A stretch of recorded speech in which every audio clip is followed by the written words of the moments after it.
Project name: Galvanized Water Service Line Replacement. What is the project? This project would replace up to 3,000 galvanized water service lines in the city that were once connected to lead pipes. Why do the project? The state of Michigan requires the replacement of all publicly and privately owned water service lines that are, or used to be, connected to lead pipes. Lead can accumulate in galvanized pipes and release when the pipe is disturbed, creating the potential for lead in drinking water.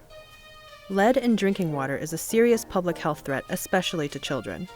With this in mind, this project is directly aligned with the city's A20 strategic goal to enhance the resilience of our people and our place.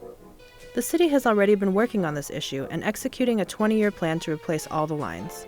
However, many of these service lines are well beyond their useful life, and failure is beginning to occur at higher rates, creating an urgency. What would the project involve? The city will work with a contractor to replace the water service lines that were previously connected to lead.